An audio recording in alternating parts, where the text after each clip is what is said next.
Okay, welcome to the Michael Harper Spanish podcast, or at least that's what it's going to be called until I find a better name for it. Now, I want to start off by just talking about why I have a podcast, because I don't want to be just that guy that just has a podcast just to have one. I don't think everyone needs one. I actually think that I have a lot of information, a lot of valuable information to give people out there that are trying to learn Spanish, because I offer what I feel like is a unique perspective to it, because I am an American. I don't have Spanish-speaking family members, or I didn't grow up with Spanish-speaking family members at least. My parents definitely don't speak a word of Spanish, and I learned it within just a few months, and within under a year, maybe under a year and a half to 2 years, I was able to sound as close to sounding like a native speaker as you can sound when you're learning a second language. So every struggle that people are having, from being nervous to speaking Spanish, to not knowing what to learn and when, to learning grammar rules and verb conjugation, I've been there before, and I know how to get over those humps and those struggles. And I was able to do it in a very quick way. I was able to do it in the non-traditional way. I didn't go take fancy classes in high school and college rooms to learn this stuff. I actually was able to learn it on my own, using the internet, using my phone, and it's opened up so many wonderful opportunities in my life.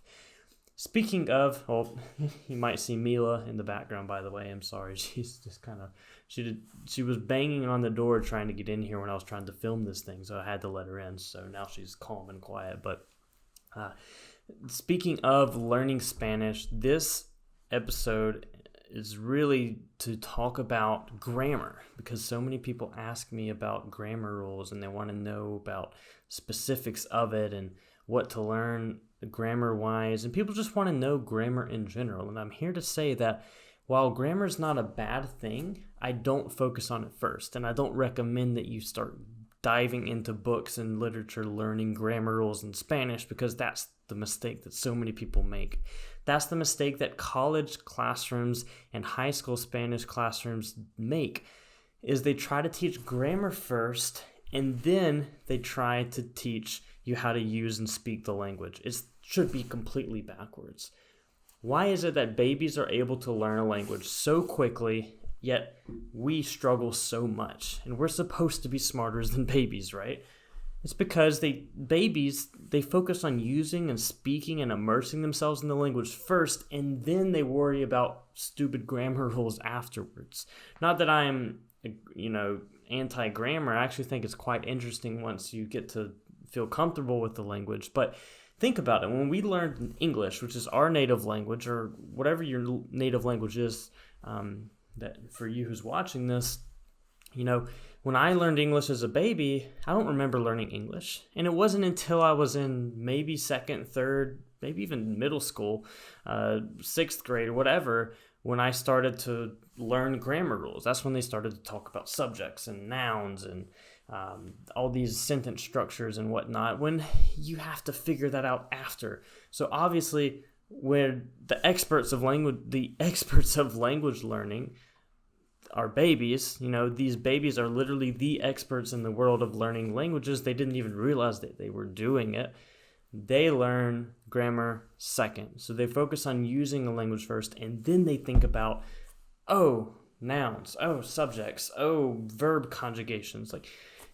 That comes afterwards. So that's why I focus on learning quicker than a baby, because I truly believe that we can learn a language quicker than a baby, or at least the basics of it, because we're already able to communicate and we have our brains much more developed. I will say that babies, of course, have the advantage of not knowing anything prior to that. So babies become more fluent and native sounding than most people, just because their brain is becoming hardwired to just one specific language, and their accent's going to be better because their tongue and their mouths are building muscle memory to certain sounds and whatnot. So that is why babies are always going to have an advantage over us. But we have the advantage that we can get started quicker and we can learn more efficiently in the beginning. And the way I always preach doing this, and this is the way that I learned as well, was by focusing on the verbs first. That's why I launched my 90-day Master Spanish Verbs course. It was for the intention of learning Spanish within a few months.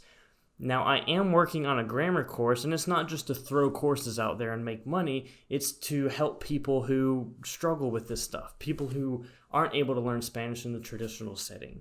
Because I was in college courses with college majors who were majoring in Spanish, graduating that semester, and they couldn't defend themselves in a Spanish conversation. It was quite sad to see, honestly. They had spent over 4, probably even more like 6 or 7 years, including high school, learning and studying Spanish, and they could tell you all about grammar, but they couldn't speak and defend themselves in the language, at least not like I could do within just a few months of learning Spanish. So I focus on verbs first because you can't form sentences without verbs. The way that I focus on learning a language is by taking examples, analyzing them, and figuring out, why is this word here? Why is this verb conjugated this way? Why does this sound this way? And I just learn to use the language and communicate in the language. I focus on speaking from day one. The second that I know a few things in the language, I'm working on translating things. I'm working on thinking in that language. I'm putting my phone in that language. I'm listening to the music in that language. Everything that has to do with using and immersing myself in the language, just like a baby does, I'm on top of that. I'm doing that. And I can accelerate my learning process by figuring out how to talk in the future, how to talk in the past, how to talk in the present, and the conditional and the subjunctive, how to use verbs like gustar, for example. So that is the secret to accelerating your learning process in Spanish, is by focusing on verbs, not grammar. Now, I still think grammar is important, but grammar should be used to polish your language. It should be used once you already are able to communicate somewhat in the language, then and once you have a base understanding of how the language actually works, then you can take grammar and you can polish it up. That's what we do when we learn our native language. Once we get to like 2nd or 3rd grade, the reason that we learn grammar is to make it sound better. It's because we make mistakes in English. It's because we want to write better in English, and we want to pronunciate a little bit better, and we want to sound more professional. That's where grammar helps. But learning grammar in the beginning is not going to help. Let me show you an example of let's look at the conditional tense. Because if I look up a grammar rule of the conditional verb tense in Spanish, this is what pops up.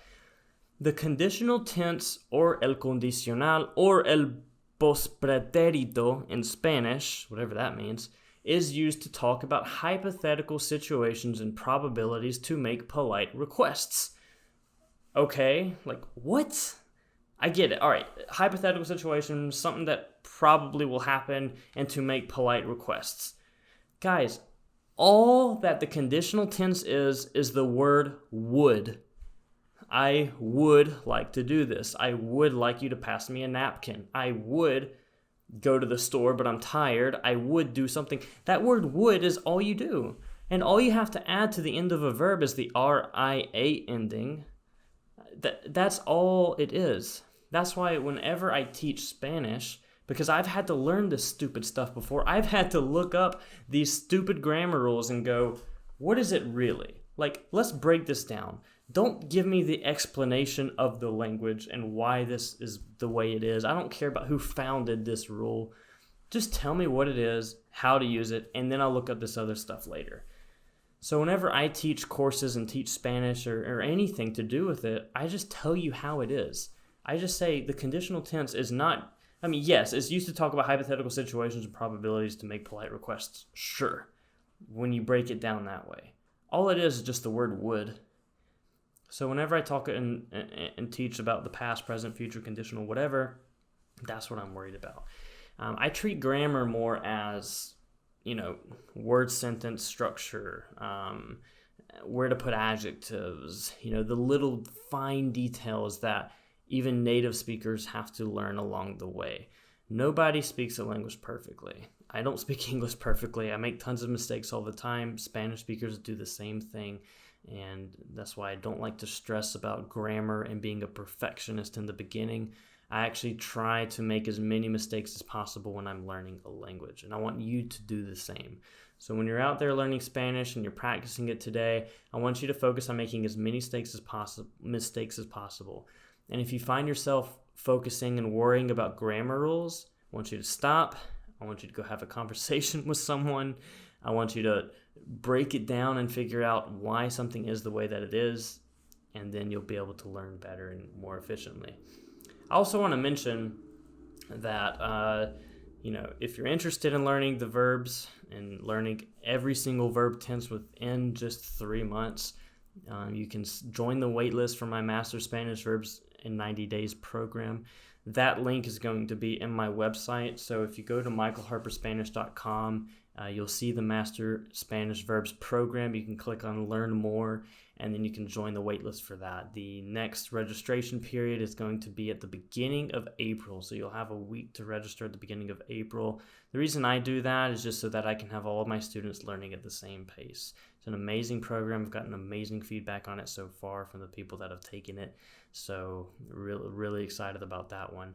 But whether you sign up for that or not, I just want you to know that you should not be focusing on grammar. If anything, if you're going to focus on any sort of rules or things like that in Spanish, make it about the verbs, not about specific grammar rules. That's when beginners of Spanish, people that are just starting out learning Spanish, come to me with a question of like a grammar type question, or like they give me a specific word, like what is the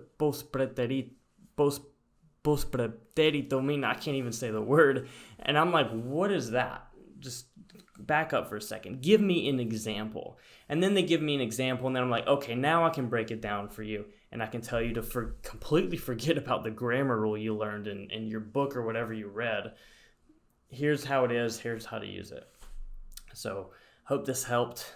Be sure to please subscribe to my YouTube channel. Like this video so that other people can be able to see it and watch these. These are amazingly valuable tips for people that are like me when I started to learn Spanish, who were looking for resources like this to figure out how to learn Spanish in the most simplest, the most efficient, and the quickest, most stress-free way possible. Because again, I've had to do it myself, and I've done a good job of it. So again, subscribe to the channel. I hope you have a good day. Hasta luego. Nos vemos pronto. Comment down below if you have any questions about Spanish or anything you'd like to cover, any topic.